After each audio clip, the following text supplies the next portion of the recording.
পশু পাখি জগতে অথবা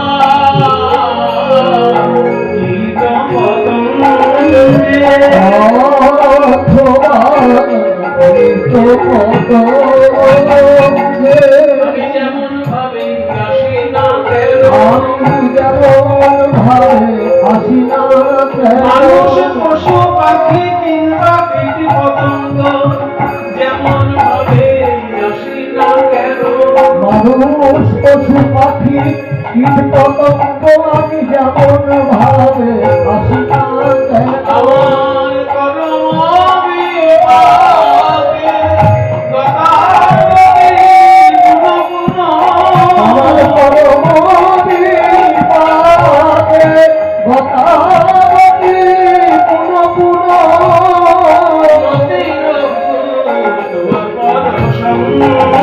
আমার গতির ভূয়া পরশ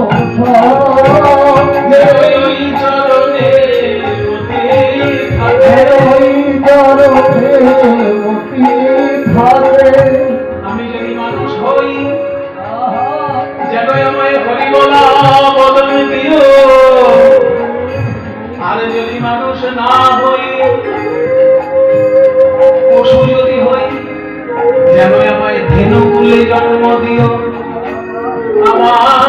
আমার দুগ্ধ দিয়ে তোমার সেবা হবে আর যদি আমায় পাখি কুলে জন্ম দাও যেন ময়ূর করে দিও আমার পালক দিয়ে তোমার সেবা হবে আর যদি আমায় পাখিও না করে কীট পতঙ্গ করো যেন মৌমাছি করে দিও তোমার ফুলের মধু সংগ্রহ করে দেব তোমার পুজোয় লাগবে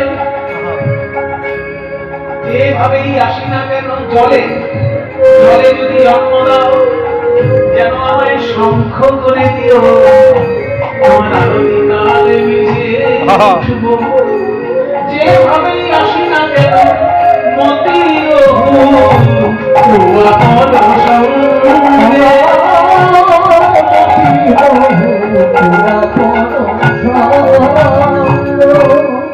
এই পদ স্বয়ং মহাপ্রভু শুনতেন যখন রাধা ভাবে বিভোর থাকতেন। কাজী বিদ্যাপতির নাম এবার বলবো, সবাই একটু হাত জোড় করবেন।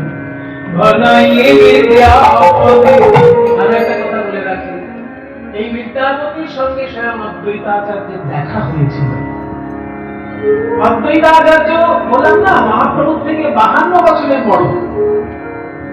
আর অদ্বৈতাচার্য যখন তীর্থ ভ্রমণে গেছিলেন সারা ভারতবর্ষ অদ্বৈতাচার্য ঘুরেছেন পায়ে হেঁটে। নিতাই গৌর সীতানাথ এই তিনজনই পায়ে হেঁটে সারা ভারতবর্ষ ঘুরেছেন। নিত্যানন্দ সবার আগে অদ্বৈত ঘুরেছেন, তারপরে নিত্যানন্দ ঘুরেছেন, তারপরে মহাপ্রভু। মহাপ্রভু এদের ছোট, কাজে সবার আগে সারা ভারতবর্ষ পায়ে হেঁটে ঘোরা আচার্য হচ্ছেন অদ্বৈত আচার্য। তারপরে নিত্যানন্দ, তিনি যখন 20 বছর ধরে ভারতবর্ষ দর্শন করছেন, তারপরে সে নবদ্বীপে গৌরাঙ্গ মহাপুরুষ সঙ্গে তার মিলন হয়। আর মহাপুরুষ সন্ন্যাসী হবার পর ভারতবর্ষ দর্শন করেছেন। যদিও সন্ন্যাসী হবার আগে একবার গেছেন বাংলার বাইরে, সেটা হচ্ছে গয়ায় পিণ্ডদান করার জন্য। তাছাড়া তো তিনি উত্তর ভারতে আগে যাননি, সন্ন্যাসীর আগে যাননি। কাজেই পায়ে হেঁটে ভারতবর্ষ ঘোরা তিনজন, অদ্বৈত নিত্যানন্দ এবং মহাপ্রভু। যখন তিনি তীর্থ দর্শনে গেছিলেন তখন বিদ্যাপতির দর্শন করেছিলেন এই অদ্বৈত আচার্য। কাজে বিদ্যাপতির একবারে সাক্ষাৎ দর্শন করেছেন অদ্বৈত, তার মুখে গান শুনেছেন। যদিও তার অনেক বয়স হয়ে গেছিল তখন, বিদ্যাপতির শেষ বয়সে, অদ্বৈত তখন যুবক, সেই সময় দেখেছিলেন। বর্ণাই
ফুরাবে না হে বিন্দু গানে সিন্ধু ফুরাবে না এক বিন্দু গানে হে কৃষ্ণ করুণা সিন্ধু ফুরাবে না হে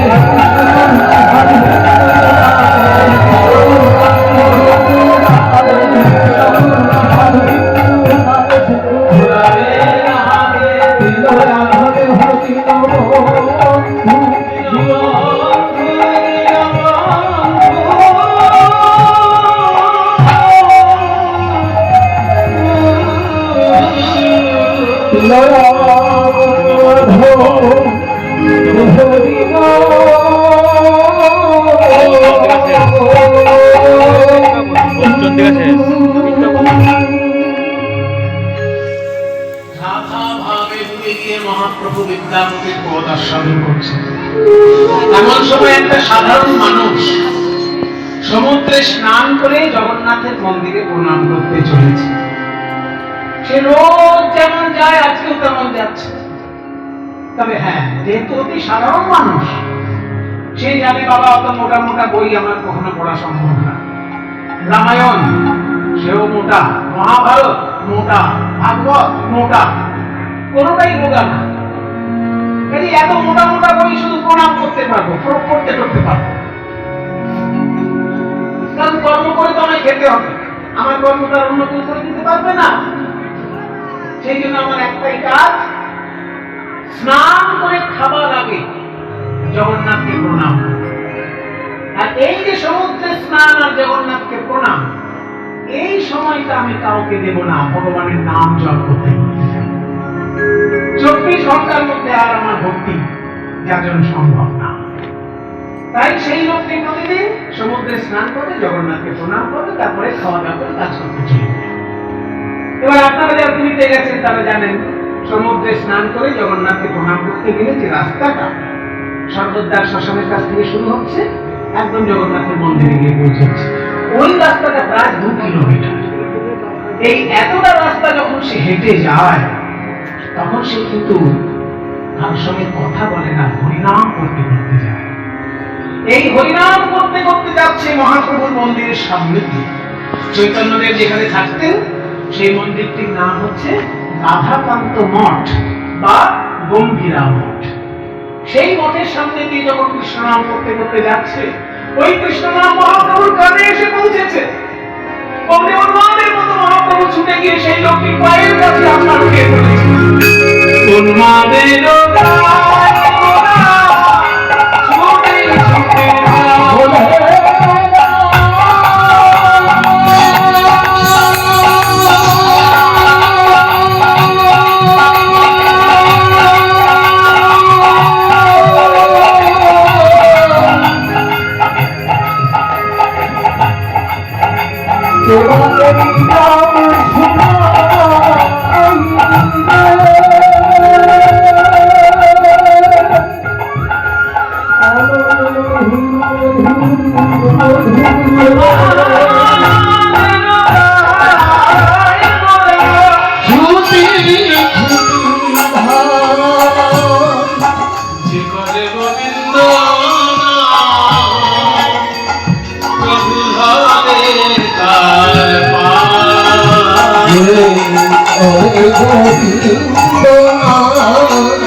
কোথায় আমার কৃষ্ণ একবার বলে দাও।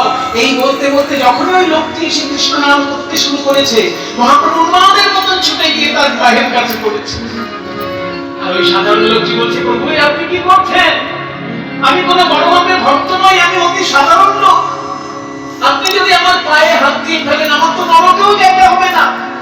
কারণ শুনেছি যিনি কৃষ্ণ তিনি জগন্নাথ, আর তিনি আপনি বর্তমানে চৈতন্যদেব। দয়া করে আমার পায়ে হাত দেবেন না প্রভু। গৌরসুন্দর বলছেন, না তুমি যখন কৃষ্ণ নাম করেছো, তুমি বলতে পারবে আমার কৃষ্ণ কোথায়। জানো যদি আমায় বলে দাও,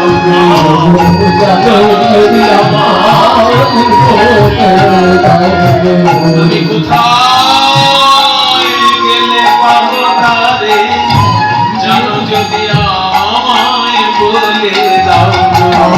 কোথায় গেলে পাবো তারে আমার মনে কোথায় গেলে পাবো তারে যার নাম শুনায় আমায় পাগল কইলে কোথায় গেলে পাবো তারে